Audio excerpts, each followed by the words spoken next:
Eto na, Senador Bato, nagmamakaawa na sa ICC, humihingi ng tulong sa taong bayan, pumapalag-palag pa. Alright, welcome back to my YouTube channel. I'm Andy's Vlog. Mga kaibigan, ito ho, may nitinit pa latest update tungkol dito kay Senador Bato. Nako, ay nagmamakaawa na ho. Humihingi ng tulong.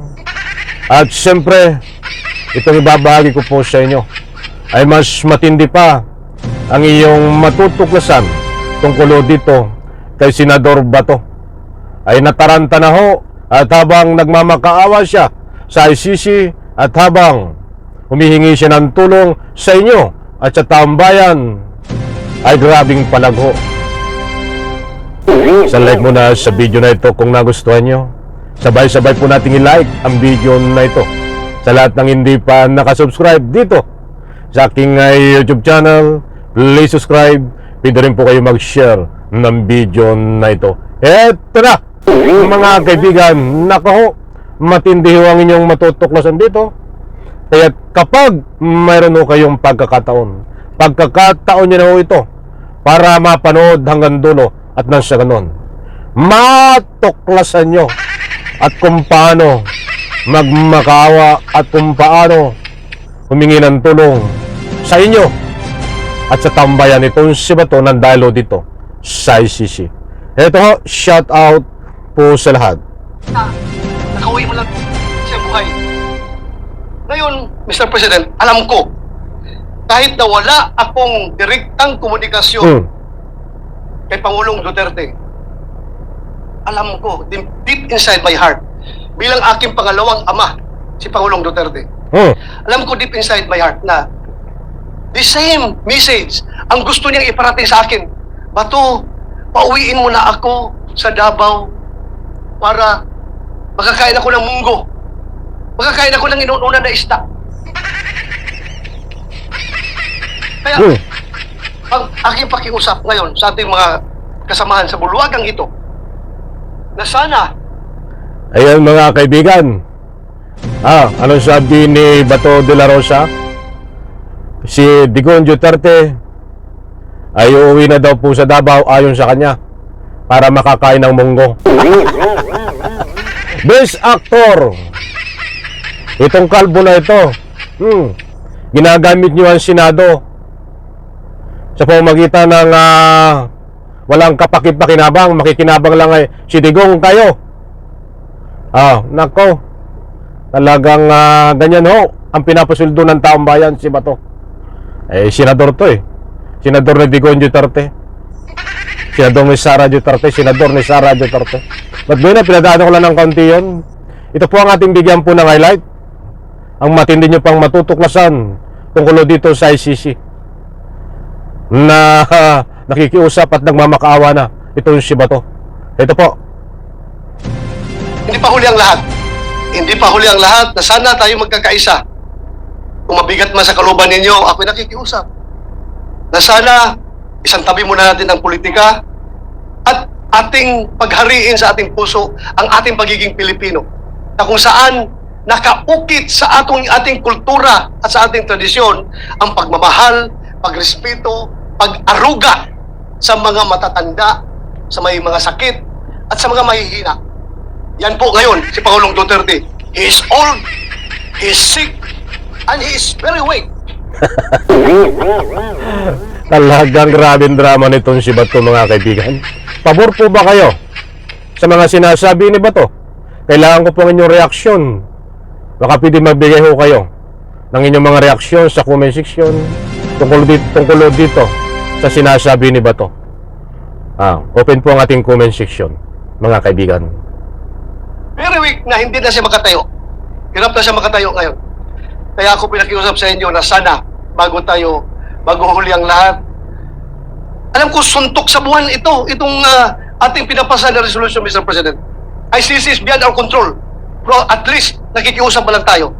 Bago mo lang pumanaw si Pangulong Duterte, bago mo lang siya mamatay, sana maramdaman niya na somehow, merong isang sangay o isang sanga ng gobyerno, partikular ang Senado, na nag-iisip na siya ay sana makauwi at mailagay sa house arrest. Mga kaibigan, payag po ba kayo dito sa pinasa na resolusyon at ang sponsor dito, kung di ako nagkakamali, ay si Bato or si Bongo. Kung sino man ang basta ang sponsor dito ay mga bata ni Digong.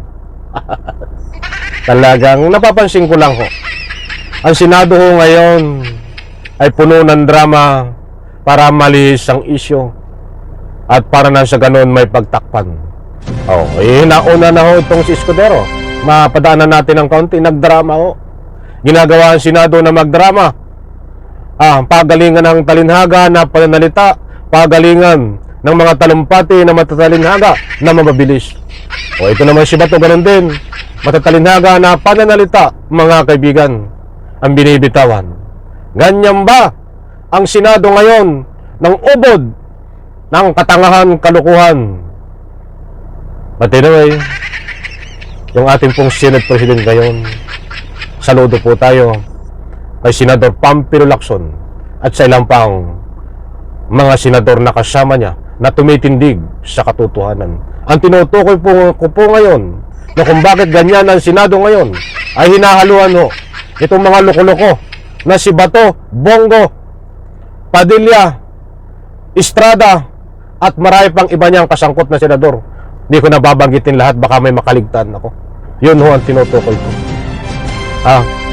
Hindi ho pagandahan ng talumpati dyan. Hindi ganon. Napapansin ko eh.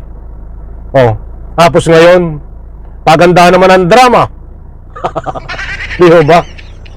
Masasabi ko lang, wag ho tayo kung hindi gumawa si Digong Duterte ng tinatawag na kinasasangkutan niya na crimes against humanity at itong kanyang kasangkot na si Senador Bato at Bongo na malapit na rin hong ilabas ang ICC warrant.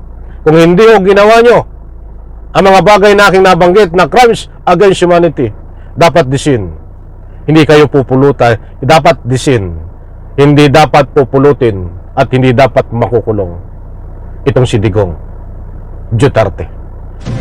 Kung ngayon ho, ano ang pinaglalaban nyo?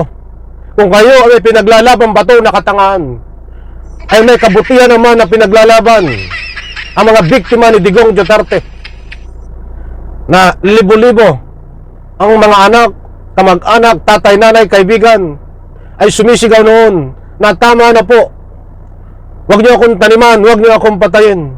Ang mga biktima ay sumisigaw ng ganyan, wag nyo kaming taniman, wag paslangin. Anong ginawa nyo? Wala ko yung ginawa, tinuluyan nyo, nakitilin ng buhay, na pinapalabas nyo, na biktima at nanlaban. Ba't ang katotohanan no? Yan ay tanim ebidensya para na sa ganun. Ginamit nyo ang salitang tukhang na utos ni Digong Duterte at ikaw, Bato de la Rosa, at ang pang ibang kasangkot at ang mga kasangkot na kapulisan sa utos nyo. Yan ang naging dahilan kung bakit nandiyan si Digong. Kaya't yung pinaglalaban nyo ay katangahan, kalukuhan. Ang tunay na may pinaglalaban dito ay ang mga biktima ng drug war na pag-initan nyo, tinaniman para nang sa ganun palabasin nyo na lehitimo. Kaya yung mga sinisigaw nyo diyan sa Senado, Bato de la Rosa, wag nyo gamitin ng Senado. Mga kaibigan, natatawa ako dito sa mga yung nagpasaho ng resolution ng kailangang house arrest ay kukunin doon ng ICC. Ito si Bato at si Bongo. Paano pa kayo paniniwala ng ICC? Unang-una, may sariling batas ang ICC. Nakuhin nyo ang sarili nyo. Sa like ko sa video na ito, babae, palakpakan.